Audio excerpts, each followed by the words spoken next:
Hi, what new possibilities will you create? Today's guests will share their story and provide insight. From my network to yours, let's get to it. I'm Captain Mowbray, author, motivational speaker, career consultant. When you have a mental game plan for change, you're ready for anything. In life, if you always stay in a state of go, then you can never be in a state of stop. Stay still. It's about how do we stay in a state of go. Hey, what's going on? All right, now I can hear you. So I'm going to say that again. Live in the present moments with a present mindset. Let's put it there. If you're giving energy to things that don't serve you, your light field is being depleted. Establishing a career in the art world is very challenging. Listen to understand. It helps you understand the other mindsets. Fiction books are fun to me because they're able to take you out of the world, which is why I like to read them. What's good, blood? Nothing much, man. Just sitting up here, relaxing in this heat. Hey, don't mention heat. I live in Seattle, man. Don't mention heat. Why don't you tell folks about yourself? Who are you, man? I am Ron T. Young. I'm a actor, photographer, director, graphic designer. If they writing a check, I'm there to pick it up, basically. Time be flying, man, especially, you start working and long. What's funny is time flew faster here than when I was back home in Philly. Say it. Explain why. Because I guess doing more of what I wanted to do, now I can fill that time. I think being back in Philly, it was trying to fill that time. And so there was a lot of time just sitting around planning, plotting. People say it's called dreaming. I don't call it that. I call it reality. I call it reality in the making. So it was a lot of that and reading and stuff. So it seemed like a day was like 48 hours to me, and here a day seems like it's like 6 hours that it's done, which is crazy. How does it feel today, working, we're all home? Does it still play 6 hours now? Does it feel like it was reminding back of 8 hour days? No, actually, it feels about the same. And I guess that's because a lot of the other stuff that I do on a computer, as far as editing or editing photos or videos or whatever, sometimes you got to look at the clock because the time just goes past. It'll be like 5 hours that pass, and I'm thinking that it was only like 40 minutes. So I got it. Yeah, so I take little breaks in between and just like, all right, let me step outside for a moment, do this, and that way I can still enjoy a part of the day. So it kind of goes faster. And when you're in front of a computer screen, it's like the time is just, ugh. I was telling you all the time, I said, I've never been in front of a computer screen so much because when I'm at work, I'm bouncing around. You're similar to when you're at work. You're taking photo shots. You're behind the camera. I don't see a camera, by the way. Where's your camera at? I'm surprised I don't see a camera. It got to be sort of close by. I mean, I got can't be far away. Two of them over here. This one's right here. And then the other one is sitting like right here. So they in the same area. That's my little storage space that I got over there, where I put my children to sleep, basically. Do you ever go anywhere without them? Ever? I'll go places without maybe one of them, but I always have a particular one with me. If it's a lot of travel, I go to a more compact size one. There's a Panasonic one, which is like about this small. So I'll do that. But usually now it's the Sony one that I have here, and it's only because it's lighter than Canon's. So I carry this one usually with me all the time with this basic lens 17-70, which you can get really wide angles and you can get a nice little tight shot. You can't zoom all the way in across the street, but this is good just to carry on you especially when you're traveling. You just want to get some nice good shots. But if I don't have those, I mean, honestly, I use my cell phone a lot of times too, the iPhone. Photography. Who shots you are taking today?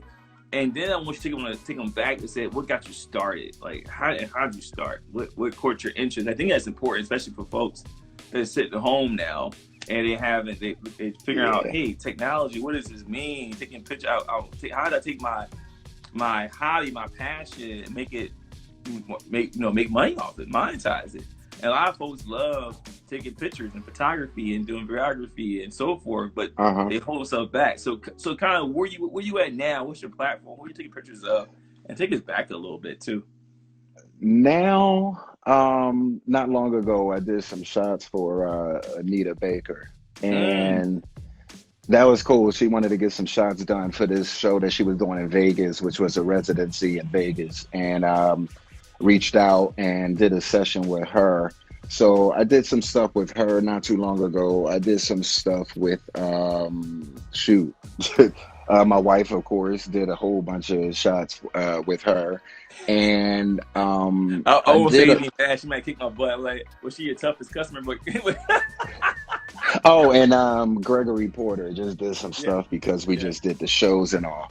But going back, I what's funny is going back when I first started doing the photography, I started on flowers, and Mm. I was using a small little Sony CyberShot. Everybody might know that one that little window slides down and you're like this and it's digital. But it had the viewfinder, and now they don't have the viewfinder.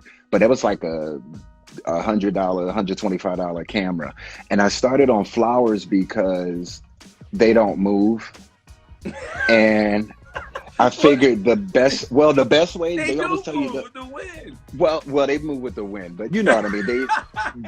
They're there, and then usually if you come back tomorrow, sometimes they're still there. So Yeah. I started on that just to work on angles, All right. focusing, Mm. and I did a lot of landscape stuff like of mountains, water, whatever, because with that I didn't have the pressure of having someone else there and then taking up their time. I could just do it myself.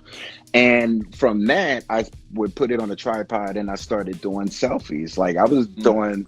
I started selfies back in like 97. It's newer now for people because, they're doing it on their cell phones and all that. But Yeah. before then, you did it on the 35 millimeter camera, whatever, set the Yeah. timer, bam, put it up, pose, take it. So I started on Sony CyberShot.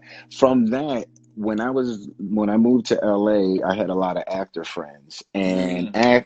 actors always needs headshots. They always need photos. So it was no problem for an actor friend of mine, like, hey, can we just shoot some shots? Bam, I'll shoot it. Mm. And it was more of a trial and error. So I say to some people starting out, getting into it, you can start out doing stuff for free.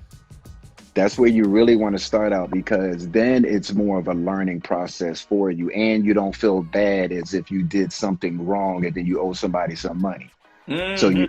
you know what I mean? So you start off doing it like free, and that can build up a word of mouth. So I started with actor friends, just taking their pictures, and I had a background in graphic design back in Philly, so I knew a little bit about Photoshop, and from that it was just building and building and building and going to different actors and talking to this person and that person. I went from there, and because what's crazy is I didn't get my first professional camera until 2013. Mm. Oh wow. So, well, a lot of people thought I was taking pictures with Canons and everything Yeah. way before then, but it was really a Sony CyberShot little small camera that I had. I was doing video on it. I was doing regular photos on it. It was just more of the angling and Yeah. the setup. Yeah, so I started on that, but it was really starting doing stuff for free so that you can really get the experience and then work up and learn because you're learning and then you're learning with other people. You learn how to talk to models, you learn Yeah. how to talk with actors, and it's really a dance between the photographer and the subject Mm. because the photographer feeds off of the actor and the subjects. The same things like with the director and all. I'm feeding off of what that person is giving me. Good point. So it was more of learning that and lighting. So I started doing photography outside because I didn't have any lighting equipment. And the Yeah. best way to learn is how to work with regular natural light. And from that, then when you get the money to get lighting and all of that stuff, that comes easy. what's your perspective on getting started, getting past stuck and what's in your head, to actually taking action that led to results? Well, I always had this philosophy, and it went back years and years. Like some people say, when one door closes, another door open. And if you can't, or I can't wait to get my foot through the door and all that. I've never said that. I said there's a lot of ways to get into a place. Just think, I mean, I'm from the hood. Think about getting into a house. You can go through the window. You got that basement door. You can go around back. So you got to think of more Yo, you than gotta warm one me way. before I drink some water, man. Think of more than one way to get in. So, like, I always loved acting and I wanted to get into acting. And one of the crazy things was trying to meet other casting directors, all of that stuff. So, my whole thought was sometimes when you're working as crew somewhere or an assistant somewhere, you got more access to some of those people than you would coming in as somebody, you know, that they looking at like you kind of got your hand out or whatever. So I started going through the back door.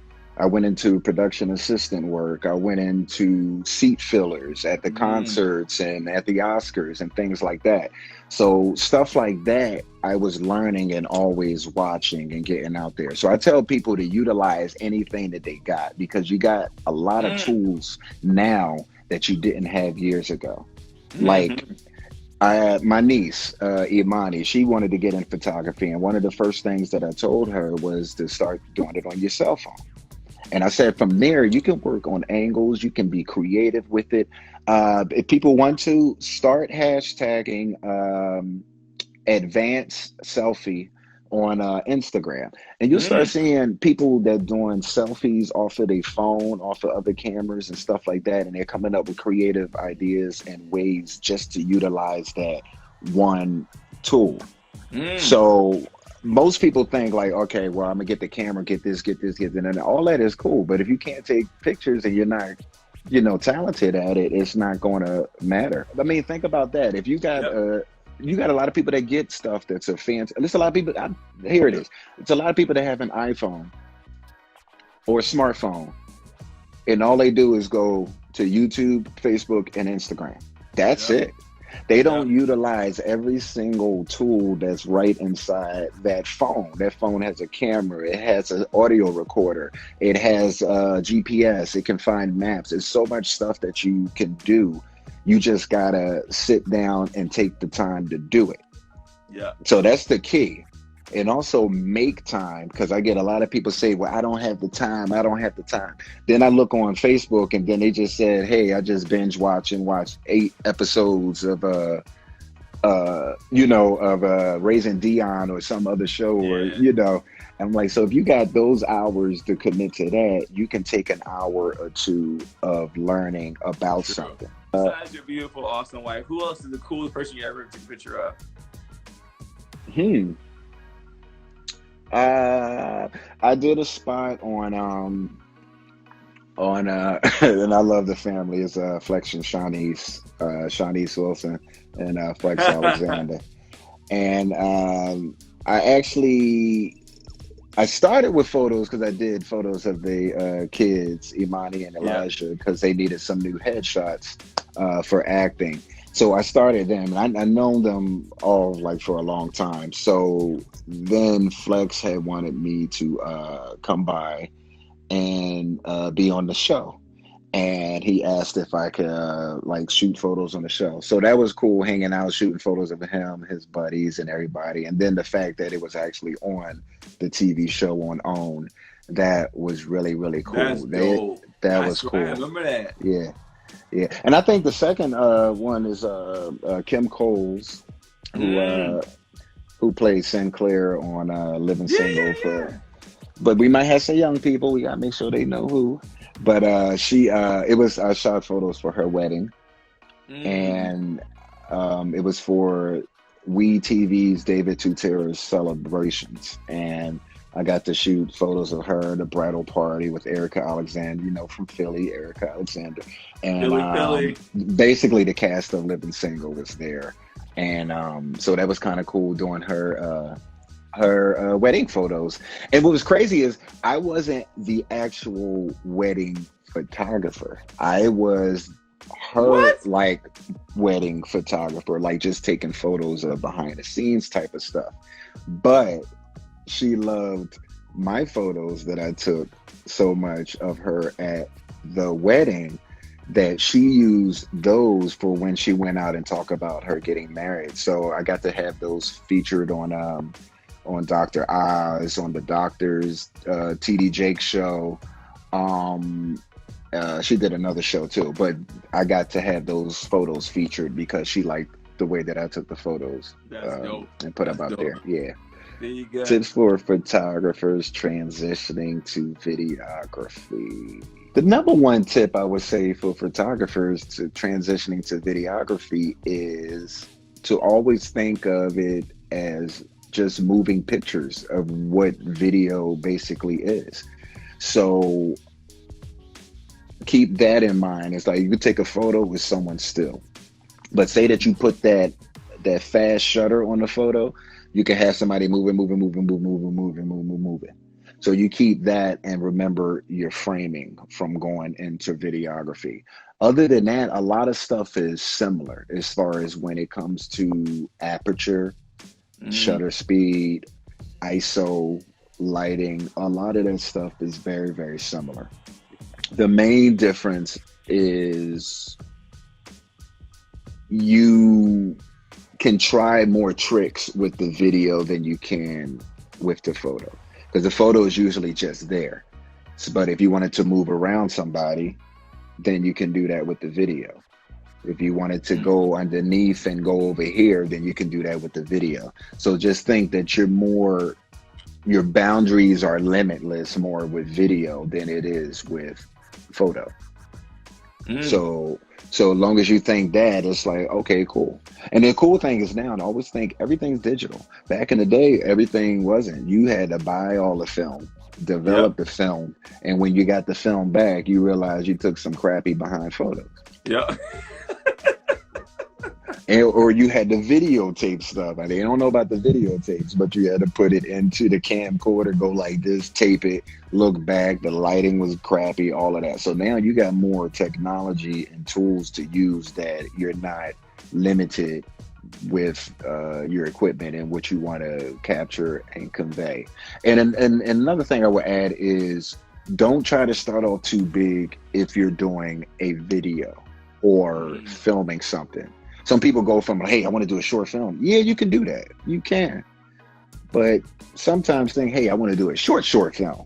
So don't try to go to 20 minutes if you really don't have 20 minutes of content. You can go and do 1 minute film. They have 1 minute film festivals. They have 5 minute film festivals. They have 10-minute film festivals. And so as long as it's entertaining, you can do anything in a short amount of time. So it's all about... Yeah. Mention that too. I would say mention that too. What's been open up for you, especially in that space too, like short videos, content, being home. What's some things you've been working? What's some projects you've been working on right now that kind of that same realm? I know, like for me, this opened up for me, like until it's going to evolve to like podcasts and so forth. I know you're tapping into that area too. What's been opening up for you, man? At home, my wife and I, we've been doing podcasts. Those are available on iTunes. Talk about that. Radio. Yeah, the podcast is Listen Back podcast with my wife as the host. I'm a co-producer on that. And basically, we have conversations with a lot of actors, singers, directors. The first season just came out and the next season is coming up pretty soon, so we're finishing up on that. But people from like Lisa Fisher to Regina Bell to who else was it? The Baylor Project. Some people don't know who the Baylor Project is, but it's Marcus Baylor, Gene Baylor. Gene Baylor was formerly of the group Jeanne back in the day. So and Stephanie Mills on one as well. So Basically, it's just talking, chatting about anything from life to music to Mm, inspirations to what's on your playlist, all types of stuff. So it's just fun conversations that we release.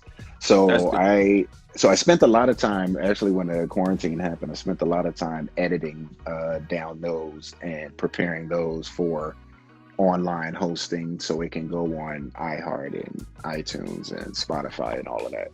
Then from that, uh, we have the book that was put out with my wife, and she wrote, and I basically, in a short amount of time, taught myself how to lay out a book in Adobe InDesign, take it, upload it to Amazon, and publish the whole book through Amazon. Wow. So I had a crash course on learning how to lay out books and electronic books, what they call EPUBs.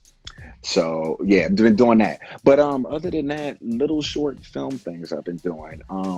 If you can get outside or something, you could do a time lapse of just going from night to day. You can do some I traffic love going that. I by. had one like that. I did for my Yeah, apartment in Seattle. That was so gorgeous, man. Oh yeah. my gosh. Taking pictures of trees, taking pictures of different. This is the thing. I'm gonna tell some people because they think a lot of stuff is shut down. Yep. There's stock photography, stock video. You can make money from stock photography, stock video. Stock photography are those generic photos that you see online that you can use for your website, for pamphlets, brochures, and it might just be of trees. It could be of a bench. It could be just a couple holding hand. It could be someone with just a cup of coffee like they're reading the paper. All those type of things are stuff that people can make money on. If people use the app or the program Lightroom, there's a section on there where you can publish your photos to Adobe Stock. And from That's that, you dope. can sell your photos. So since I did a lot of stuff, I said flowers, landscape, a lot of those photos I have sold online.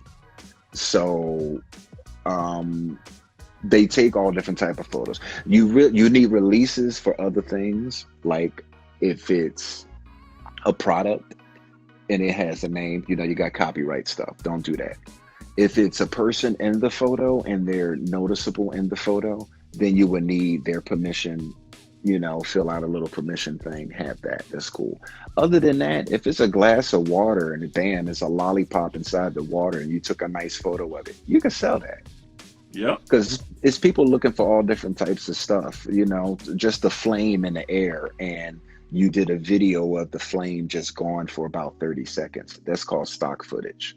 And Mm. people buy that stuff to add at the beginning of a video, the beginning of this, and you get What do so licensed. they take the picture, they post on their website? Where they go? They go post on Well, stock? Where they go? it's digital. It all depends on the licensing. Yep. So it's digital where someone can put it online on their. They Mm. might want it for their backdrop on a web page. They might want it on their what's the other site that you do the blog? They might want it on Yep. a Yep. blog or something like for WordPress. So, but then there's some people that want to have it printed out like in a brochure.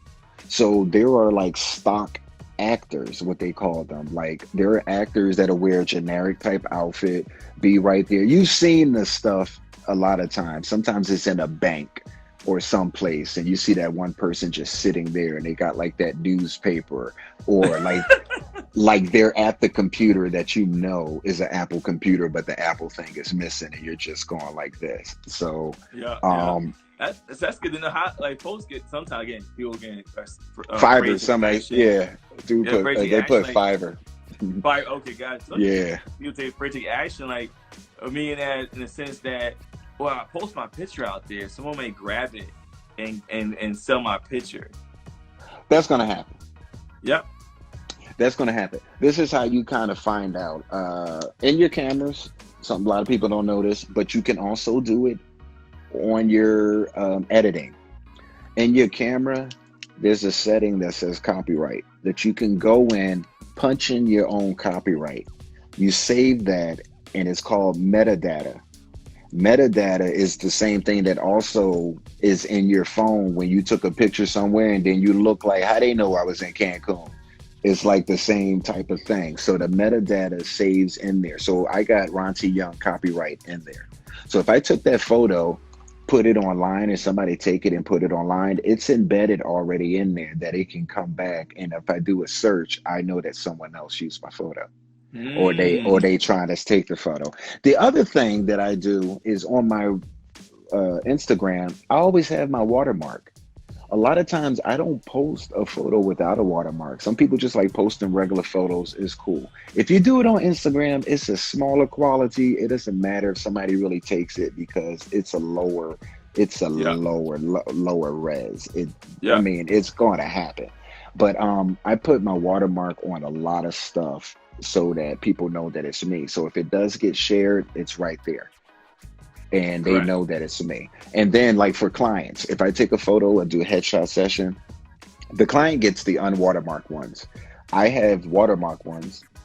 And then I just ask them if they could post my watermark ones on their social media to bring traffic back to my page so that I can get more clients. And they agree to do that. Yeah, that's what I did for my Life 4 part. I purposely exactly picture it. Even my logo for this flyer here is the one with the watermark on it. I'll make sure she gets credit for her hard work. Yeah. And so far, I agree, man. I think you gotta protect our artists, and we got beautiful art here behind me too. Like you got people want to take and copy, but in order to be seen, you gotta be out there. People gotta think. Everybody done seen them club flyers where you see like this chick on the front, or it got like it's a picture of Beyonce or somebody, know. Or Tamar or one of them on the front, like, come to the jam, all of that stuff. They didn't pay for that photo. They stole that photo.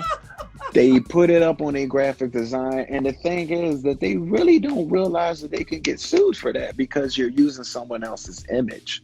And that comes into the copyright image without having that photographer's permission. It happened with, what was the girl, Kendall Jenner or whatever, when they had they had those shirts out, but they had like an image of them with Tupac and with Biggie, but they didn't get the permission of the actual person that took the photos or did the artwork, and they couldn't sell that stuff.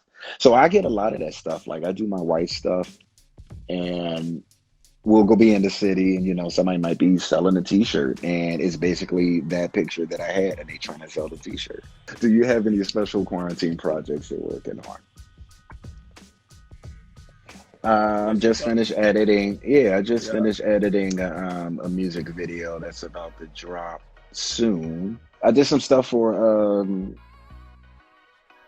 a magazine just not too long ago. Some photos, got finished editing those and submitted them. So they're going to have it digital online since everybody's going online for magazine spread. Also, I did some video work that'll be on distributed through BET on their website as well. So I've just been trying to keep busy. The cool thing is about doing stuff on the computer is that you can constantly just keep it working. Did I miss what video editing software you use? So I do Final Cut Pro and Adobe Premiere Pro. Those two.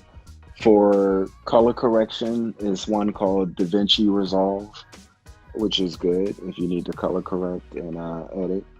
On mobile, I use Splice, which is good that you can take your videos, cut them up, put it together.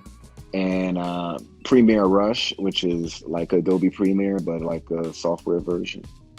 And sometimes we got to use the iMovie. That's about it. How can photography be used to empower our communities during the pandemic? A couple ways. I'd say a couple ways. There's a lot of people that are down. There's a lot of people that are stressed out. So a lot of people are looking for something else that'll take their mind off of it. So you can present that through your photography. It can be anything. Like I posted something the other day and it was just video of being by the water, and everybody loved that, just seeing the water. Yeah. And it's just the beauty that's in it. So you can do that. It can be the sunrise coming out. You can do that. That can empower people. It also can be, yeah, you taking pictures of actually how it is right now. Like if you're able to shoot some shots, just to show that people are still moving on and doing what they got to do to get through the next day. You know, there's you really can't do the postal workers and things like that because that's under them wearing the uniform that is government and you can't really snap their shots.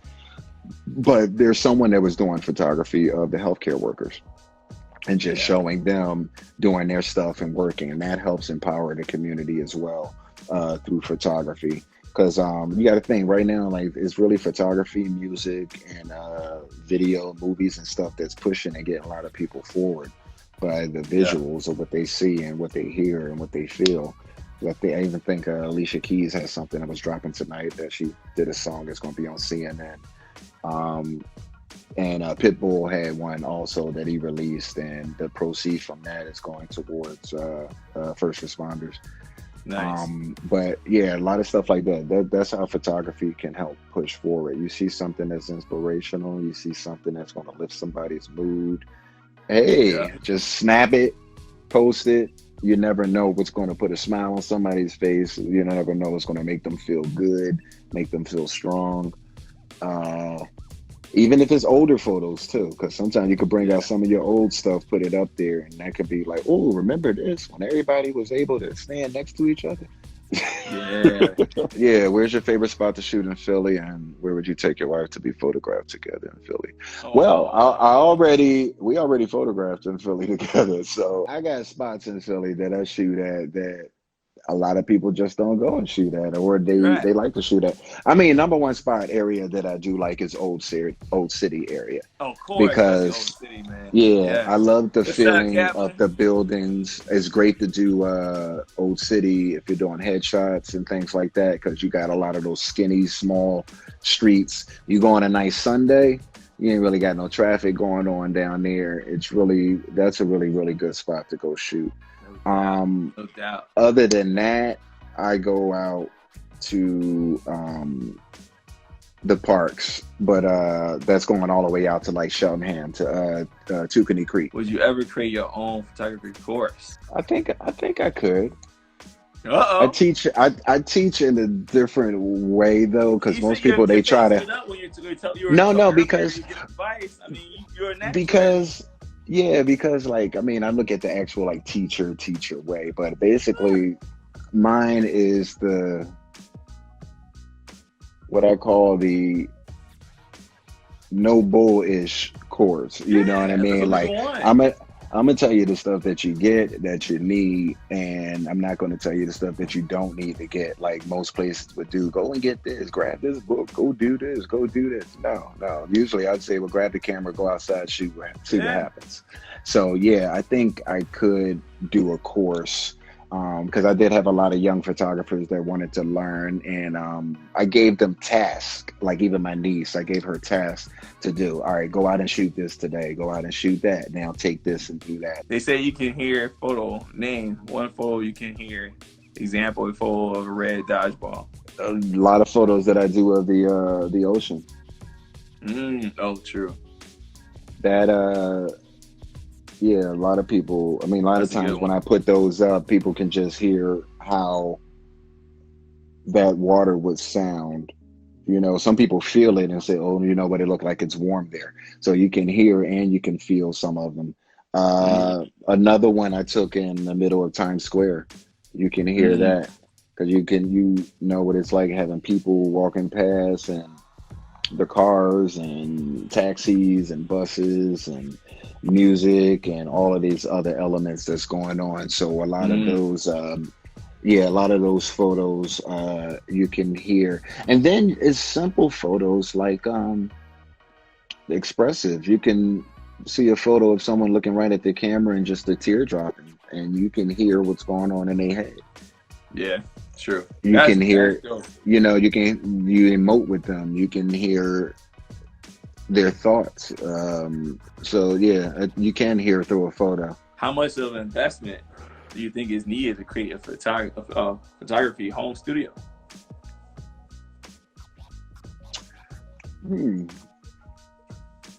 Actually, it depends on what you want to use that home studio for. Because a home studio can be photos that you're taking pictures of people, or if you're doing product photography, which you basically just need some lights. I don't think it's as expensive, but the thing is to build on what you would need, not what you see that everybody else has. Because if you try to go too far too quick, then you got a whole bunch of equipment in a place and what you're doing with it.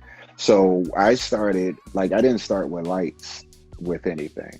I actually started with reflectors. So then it went from reflectors to the stand to hold the reflector. Then I didn't even have a tripod. I was holding a camera. Then it went to a tripod. So I think build is going to cost some money, but right now there's like some cheaper ways, and check out Amazon because you can always get cheaper things. But what you really would need if you're doing something at home, you would need some lights. Know if you want what they call continuous light or strobe light.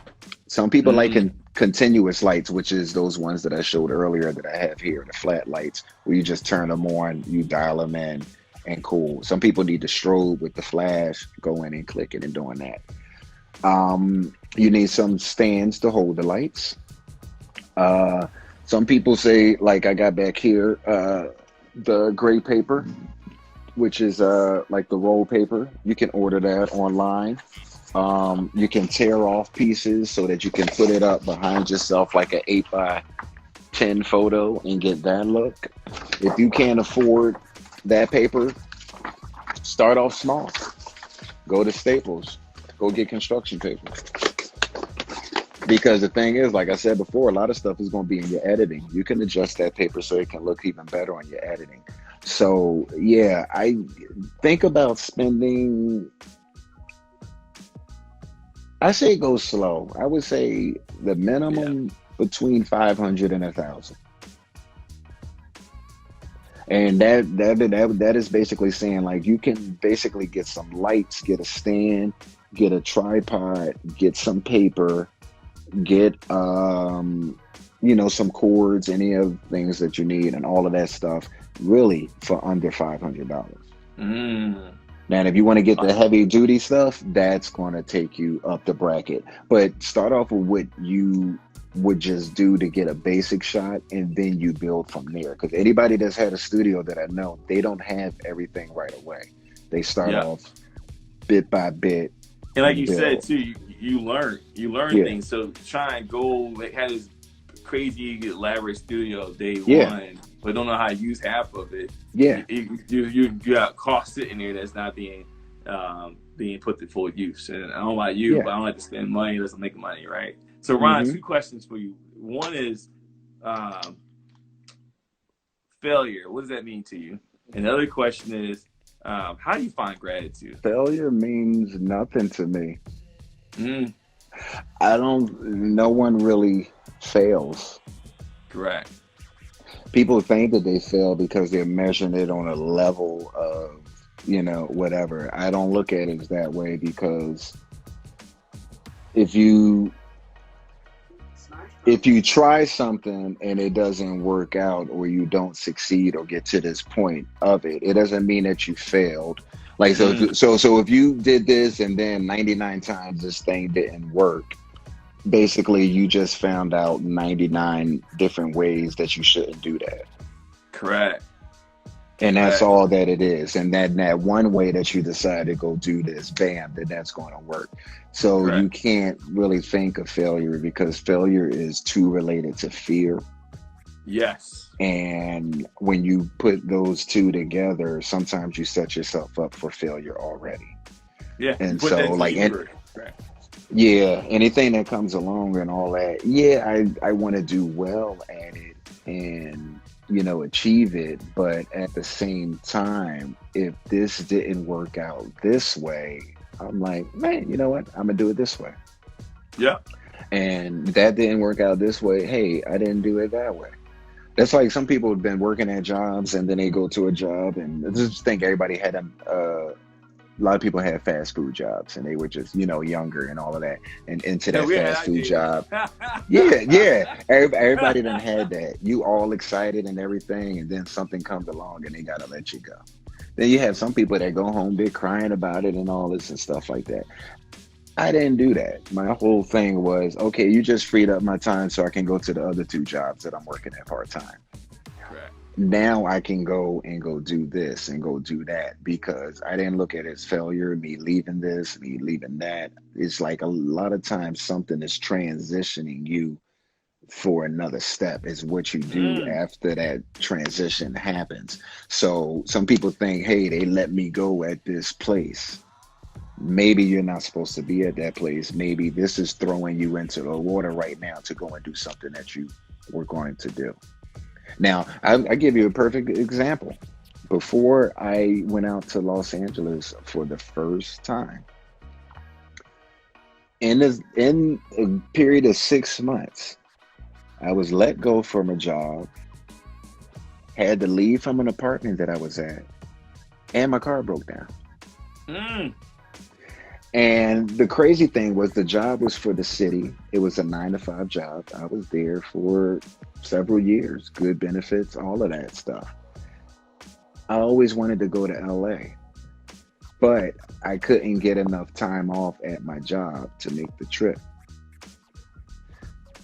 Where was I going to put my car if I want to stay longer? Dang, I still got to pay the rent and all that. So when everything happened, I didn't let it get me down. What I said was, oh, now is the perfect time that I can actually take this trip and go out, because I'm not tied down to the job. I'm not at this apartment right now, and I don't have this car right now and all that. I went, crashed at a buddy's place, put some stuff up, made the trip out, bam. And from that was my whole transition point. But if I would have just went home and cried about it and, oh, what's going to happen? I got to get my unemployment and all that. I know everybody needs unemployment and not knocking that. But my main thing was, a lot of stuff was stopping me from going to where I wanted to go. Or I let it stop me. And I think it was at that point that I stopped letting those other things hold me back, like, period. Like we were talking before about, as far as people traveling and taking trips. Now, some people are afraid to take those trips because, I don't know what's over there. I don't know if they got this. I'm waiting on my friend. Soon as this income tax money come, they could find like all these little excuses and stuff like that, instead of just saying, hey, you know what? I ain't got to go with nobody. I'm going by myself.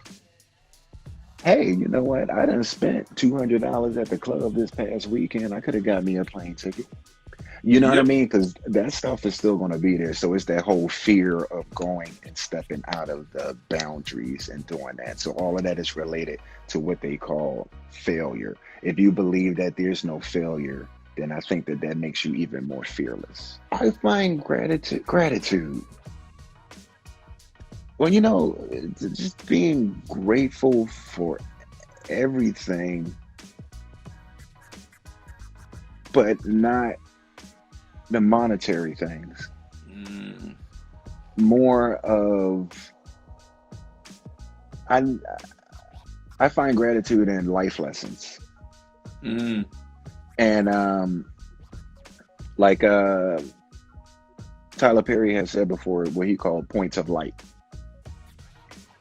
And sometimes something will come along, or someone may come along and they may say something. And those few words, a lot of people don't know, can actually help somebody transition out of a certain point.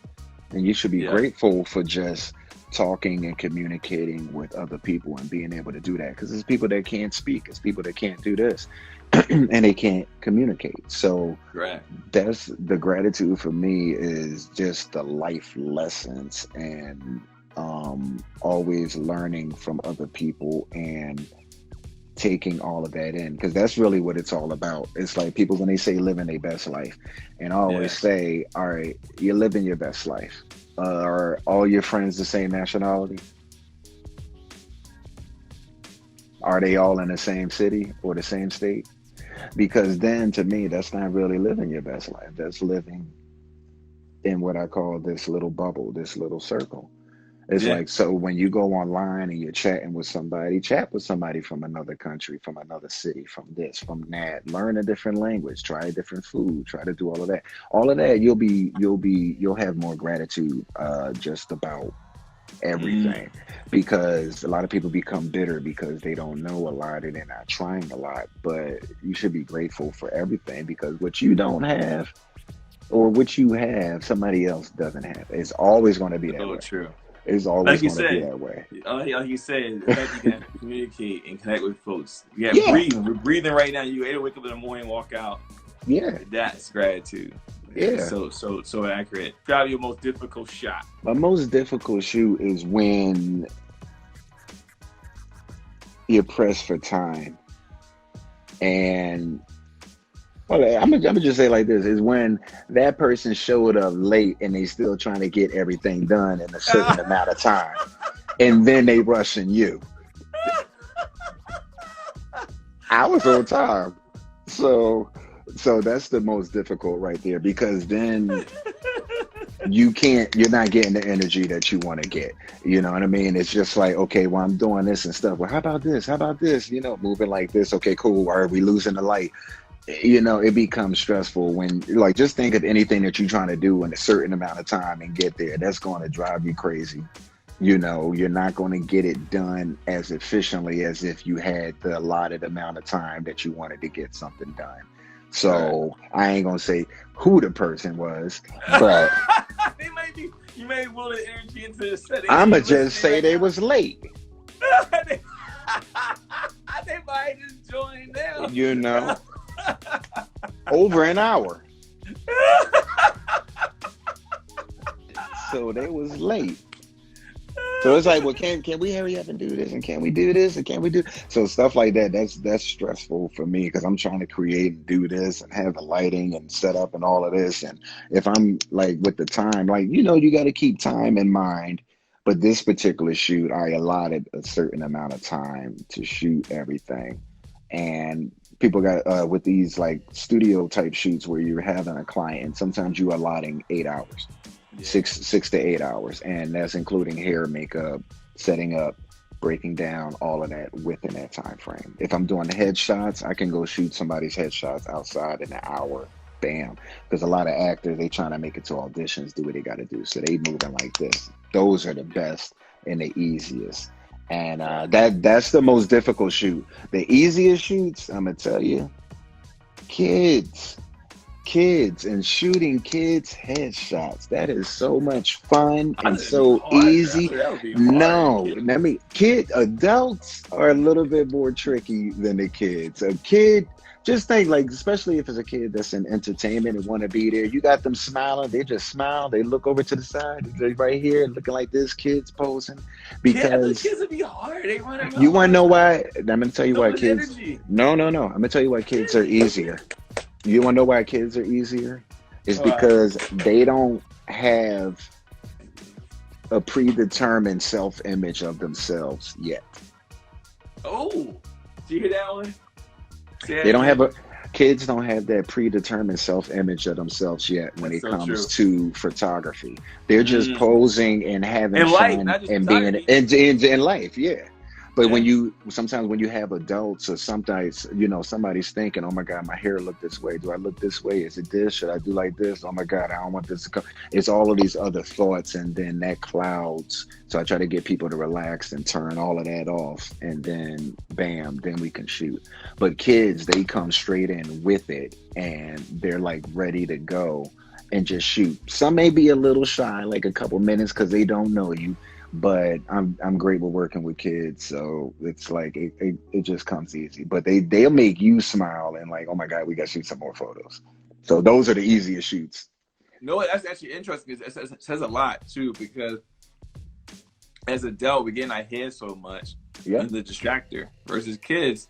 They still they experience it for the first time. They're comfortable being them. They're authentic. They're them.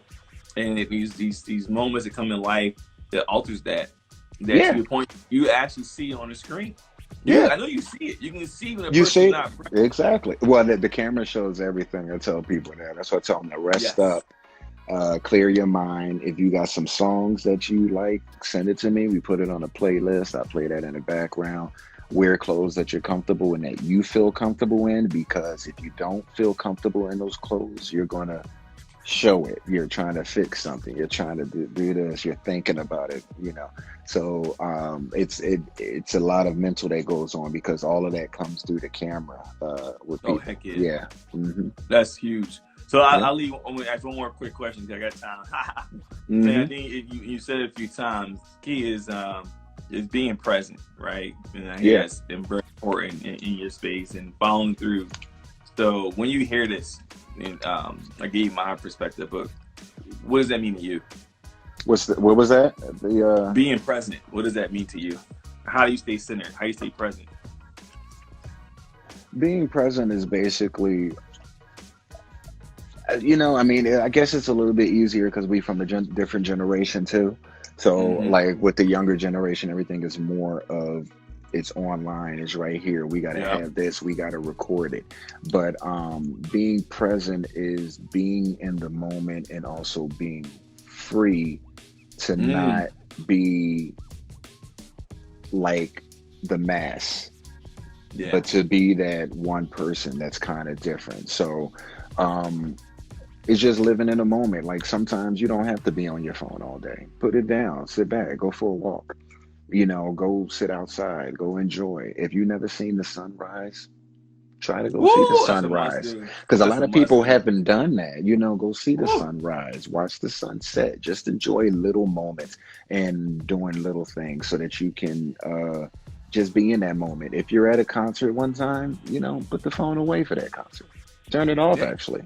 Just Yeah. enjoy that whole concert. If you're going to the movies and you want to enjoy the movies like you was, put the phone away. It's too many people looking and trying to look online. Like, so basically you're going to go do something else and you're online at the phone looking at other people doing something else. Correct. So like even at a club, I mean, it was people at the club looking at the phone. Why did you come outside? You taping yourself in the club. Why? It's like, go dance with somebody, because every time that you're not paying attention and not being in that moment, something is passing you by, because you can't record everything. You know what I mean? Like you said, People be like, "Hey, I'm single. I don't know why." Like that dude or girl could have just walked right past you in your IG live story. But I mean, be in that moment, even with the younger kids and them being around, the parents and all. They'll be on the phones and all of that. Like, enjoy that time with the parents. Everybody's not going to be around for years and years. Like, so you got to enjoy those moments at the time. You can always come back and look at that other bull crap no doubt, later. man. So always be present no matter where you're at. If you're at a party, go into the party. If you're throwing a party or you got a little get together like people do, make sure it's a no cell phone party. Put them all away. Everybody just sit down there and then try to do what we used to do, which was talk to people. You'd be surprised What? how many people can't people do talk to that? people. Oh, people won't. You'll be surprised at how many people can't talk to each other. Wait, what? Yeah, that's communicate? That's just like people like, oh yeah, my relationship is good. Some of those relationships are digital relationships. They texting and they typing at each other and oh my God and all this. Yeah, anybody's a genius when they on a cell phone and they can put up and type stuff because you got quick time to think about it. You can put it back in there. But when you come face to face and you got to talk to somebody, they'd be like this, So like live in that moment. Somebody said it's a message. Yeah, it's so true. You're right. You're right. It's true. Especially y'all. Yeah. That's why all the older folks like they was like, oh well, the shutdown and all of this stuff. That's why I'ma just read a book.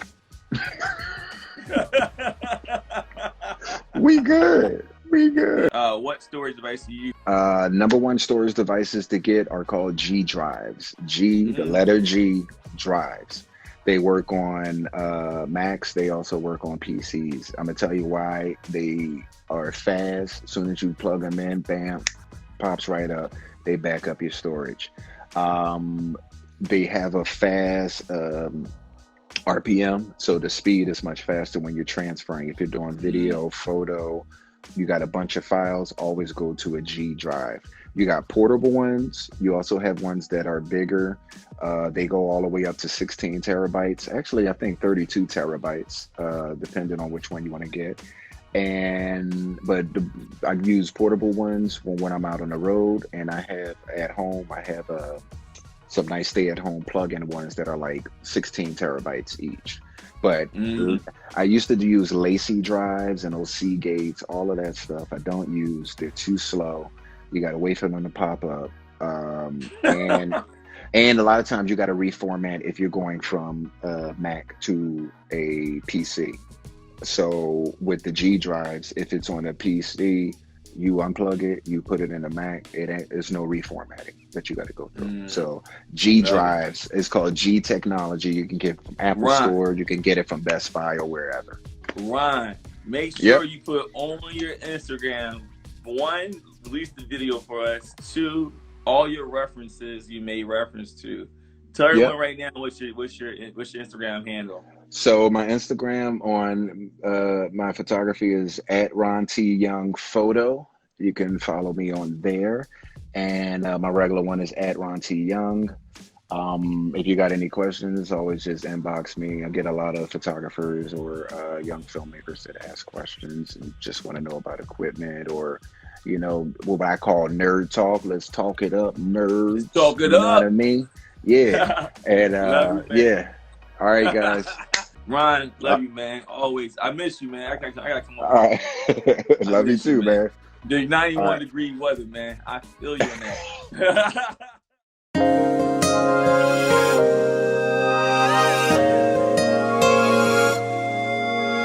Hello, this is Mr. Rose. Thank you for tuning in. Be sure to come back every week for new podcast content. Special thanks to my daughter and her team and all their hard work putting this content together. Be engaged, be aware, be ready, be heard. Thank you.